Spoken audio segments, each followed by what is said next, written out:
Hello creative people, welcome to সাইফরমেটিভ। আপনারা অনেকেই ওয়ার্ডপ্রেসের সাথে পরিচিত হয়ে থাকবেন। বর্তমানে এটি খুব বেশি ব্যবহৃত হয়ে থাকে ওয়েবসাইট বানানোর জন্য।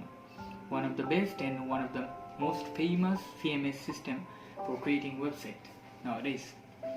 সো যারা নতুন অবস্থায় ওয়ার্ডপ্রেস দিয়ে ওয়েবসাইট বানানো শেখা শুরু করেন, তারা কিন্তু প্র্যাকটিসের জন্য লাইভ সার্ভার থাকে না। তো সেজন্য অনেকেই অফলাইনে বা বিভিন্ন সফটওয়্যারের মাধ্যমে ওয়ার্ডপ্রেস ইনস্টল করে পিসিতে ব্যবহার করে থাকেন।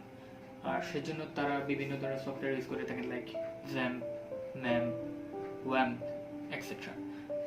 তার মধ্যে জ্যাম্প সবচাইতে বেশি ব্যবহার হয়ে থাকে, কিন্তু জ্যাম্পের ইনস্টলেশন প্রসেস কিন্তু প্রচুর প্যারাদায়ক। আপনাকে মাইস্কেল, পিএইচপি, তারপরে ফাইল ডিরেক্টরিতেও অনেক কিছু করতে হয়, সেটিংও করতে হয়।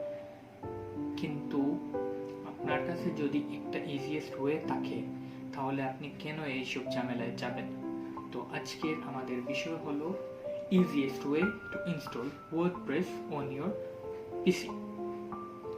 So let's move on our computer screen.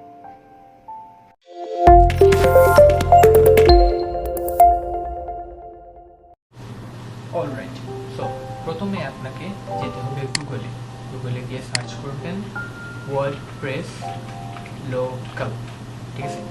দেন এই যে প্রথম যে ওয়েবসাইটটি আসবে localwp.com, এই সাইটে আপনি প্রবেশ করবেন। তারপর এখানে ওয়েবসাইটটা একটু রিলোড হবার সময় দেন। প্রপারলি রিলোড হওয়ার পর আপনি দেখবেন এইদিকে এই যে ডাউনলোড বাটনটা আছে, এটাতে ক্লিক করুন। তো দেখেন আমার ওয়েবসাইটটা পুরোপুরি রিলোড হয়েছে। রিলোড হওয়ার পর এরকম একটা ইন্টারফেস পাওয়া গেছে। তো ডাউনলোড বাটন ক্লিক করলাম। তো বলছে প্লিজ চুজ ইউর প্ল্যাটফর্ম। তো আমার এটা উইন্ডোজ, তো আমি উইন্ডোজে ক্লিক করলাম। দেন এখানে বলতেছে যে first name, last name, work email, phone number, সব ইনফরমেশন দিতে হয় না, জাস্ট আপনি আপনার জিমেলটা দিলেন, that's all right. Okay, so এখানে বলতেছে যে আমি ডাউনলোড করবো কিনা। অলরেডি আমি কিন্তু ডাউনলোড করে রেখে দিয়েছিলাম। তো এটা এই যে 595 MB একটি সফটওয়্যার। এটার সফটওয়্যারটার নাম হলো লোকাল। সো যেহেতু আমার অলরেডি ডাউনলোড করা আছে, এই যে লোকাল 6.4.3.2, আমি ইনস্টল করা শুরু করতেছি। Verifying installer. ওকে, বেশি একটু স্লো হয়, এটা ইনস্টলের জন্য একটু সময় নেবে বেশি। তো যাই হোক, চলে এসেছে। এখানে বলতেছে choose installation option. So anyone who uses this computer or only for me, এটা আপনি যে কোনো একটি অপশন চুজ করুন, কোনো প্রবলেম না। আমি চুজ করলাম অনলি ফর মি। নেক্সট, এটা লোকেশনের কথা বলতেছে যে কোনটায় আমি রাখবো। ইউজার একটা লোকাল, প্রোগ্রামস লোকাল। আপনি যে কোনো লোকেশন রাখতে পারেন, এটা আপনার উপর নির্ভর করে। আপনার পিসিতে যে ড্রাইভে স্টোরেজ বেশি আছে সেই ড্রাইভেই রাখেন, সমস্যা না। ইনস্টলে ক্লিক করলাম, ইনস্টল হচ্ছে। ইনস্টলেশন প্রসেসে কিছুক্ষণ সময় নেবে, তাই আপাতত আমি ভিডিওটা পজ করে রাখছি। Alright, installation is complete. So এখানে বলতেছে run local or run local or whatever. Let's click on finish. সফটওয়্যারটা রান করার কথা বলতেছে আর কি। তো আমি ক্লিক করলাম।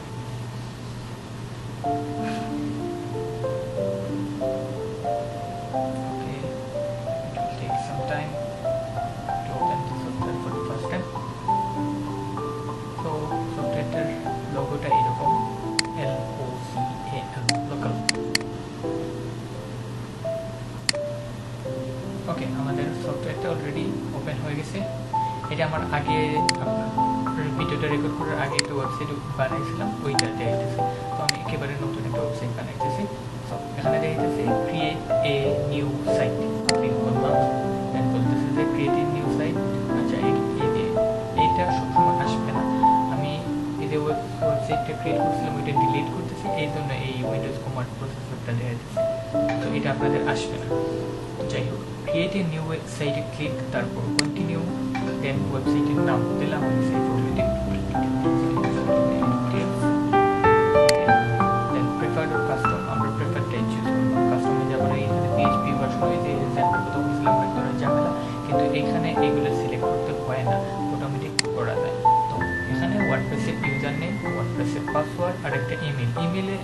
কাজ করবো না, যেরকম আছে সেই রকমই থাকবে। ইউজার নেম দিলাম Saiformative, পাসওয়ার্ড, ওকে, এড সাইট। সো আমাদের সাইট অলরেডি ক্রিয়েট হচ্ছে। এটাতে একটু সময় নেবে, প্রথমবার সাইট ক্রিয়েট হইতে একটু সময় নেবে। অলরাইট, ওয়েবসাইটটা কিন্তু এড হওয়ার আগে এই যে আমার একটু আগে যেরকম অপশন আসছিল উইন্ডোজ প্রম্পট অপশন, এটা আপনাদেরও আসবে, এখানে ইয়েস করে দিবেন। মানে আমি রেকর্ডটা পোস্ট করায় ওই অপশনটা চলে গেছে আর কি, আপনাদের আসবে, আসলে ইয়েস করবেন, আর না হলে কিন্তু ওয়েবসাইটটা ক্রিয়েট হবে না। অলরাইট, তো এখানে আর কিছু করতে হবে না। এই যে একটু আগে আমি বললাম যে প্রম্পট অপশন আসলে, কমান্ড প্রম্পট অপশন আসলে জাস্ট ইয়েসে ক্লিক করবেন, তারপর কিছুক্ষণ পর আপনার ওয়েবসাইটটা ক্রিয়েট হয়ে যাবে। সো এখানে দেখতে পাচ্ছেন দুইটা অপশন আছে, WP admin তারপরে ওপেন সাইট। আপনি যদি WP admin-এ ক্লিক করেন তাহলে আপনাকে ওয়ার্ডপ্রেসের ড্যাশবোর্ডে নিয়ে যাবে, আর যদি ওপেন সাইটে ক্লিক করেন তাহলে ওপেন সাইটে। তো আমি WP admin-এ ক্লিক করব। Okay, so let's wait to open the browser. আমি তো এবার ক্লিক করছি, দেন এবার ওপেন হচ্ছে সাইট।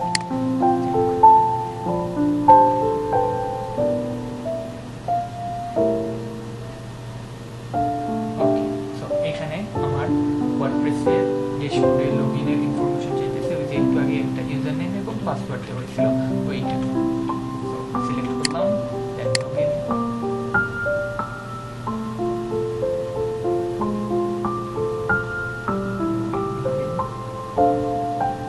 ওকে, সো আমি আমার ওয়ার্ডপ্রেসের ড্যাশবোর্ডে আসলাম। তো এই যে আমার ওয়েবসাইট।